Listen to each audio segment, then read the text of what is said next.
So hi, my name is Robin. For those who don't know, I was adopted at 10 months old from South Korea, and I grew up in Utah.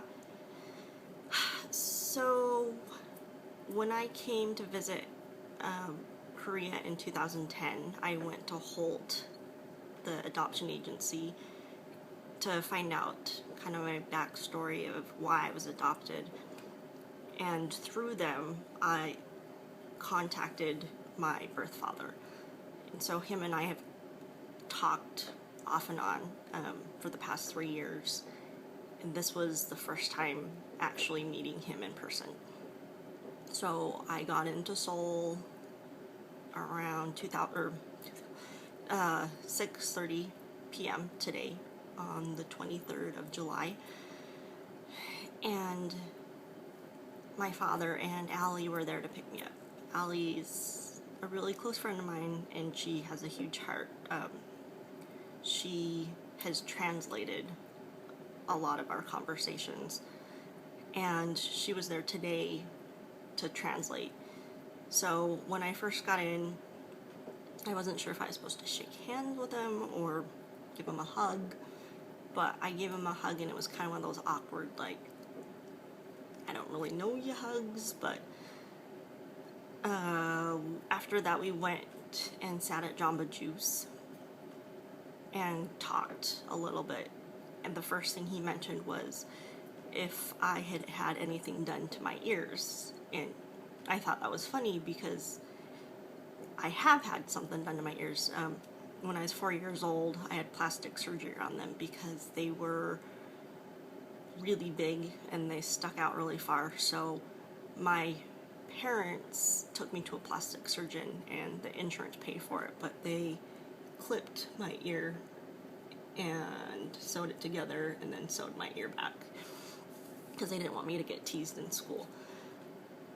So he said that the one thing he really remembered about me as a baby was I had really big ears. So apparently he lived with my mother until I was about 3 months old. And they weren't married, but they had some kind of thing where they were together. And I have two older sisters, and my birth mother was taking care of both of them. So back in 79 or 80, the president of Korea was assassinated, I think it was. And so my father worked for the South Korean government, so he went into hiding. And it kind of just left my mother alone with me. She had a huge heart, and so she was taking care of his two daughters from his first marriage. But Koreans are kind of nosy people, so she would always have people asking her, like, why are you with him? He's got two children.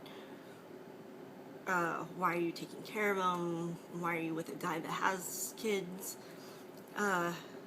So it really made her depressed, and I don't know if it was him going into hiding but that set it off or whatnot, but she tried to take her life a couple times. But my father's mother, my grandmother, she really liked my mom. My mother was apparently really, really smart and really, really pretty. And she had a very kind and giving and loving personality. And so when my father left and all this stuff happened, my grandmother, my paternal grandmother, put my mom in an apartment and was pretty much taking care of her financially. But when my father came out of hiding, he went to the apartment and someone else had already moved in, and he found out from my mother's friend that she had left. And then a little after that, I guess she served him papers wanting a separation. which some of that seems kind of unclear, but so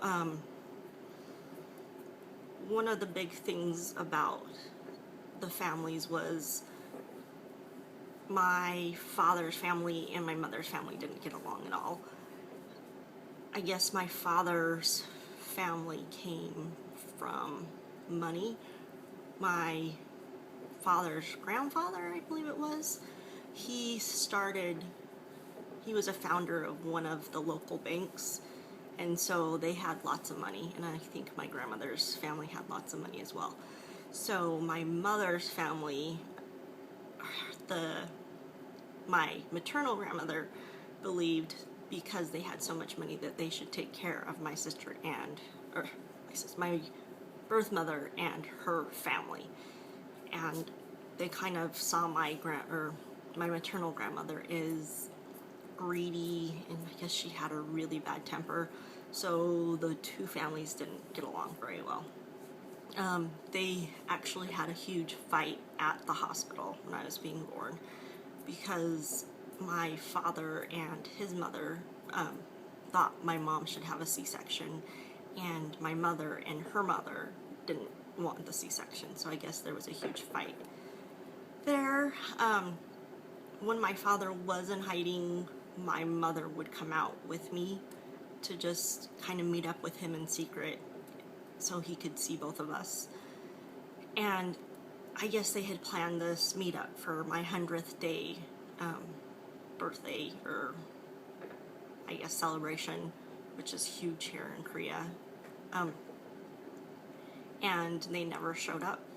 So something happened where I guess my paternal grandfather's always just kind of kept his mouth shut and stayed out of it, but he got mad and called my mother's family, and I guess they were arguing and just had a big falling out then too.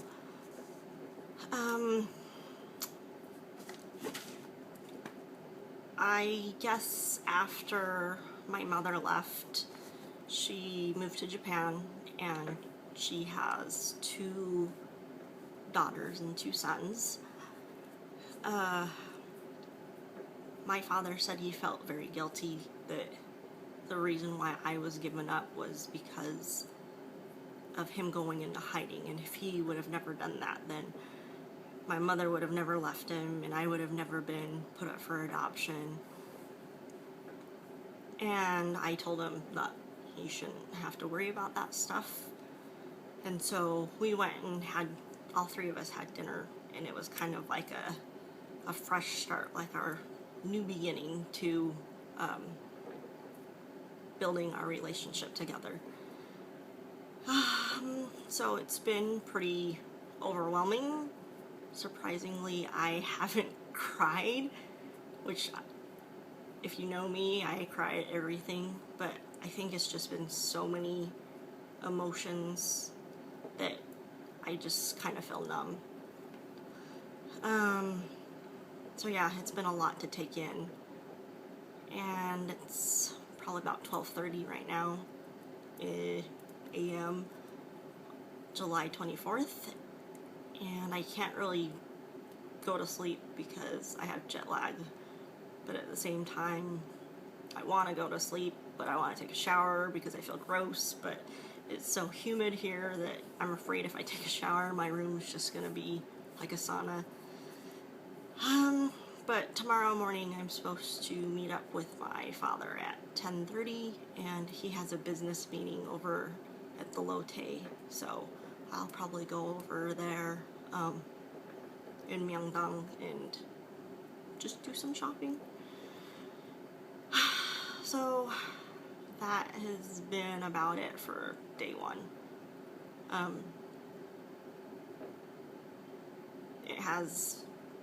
It's been scary. So tomorrow I'll wake up and I will do a little tour of the place I'm staying at. Night.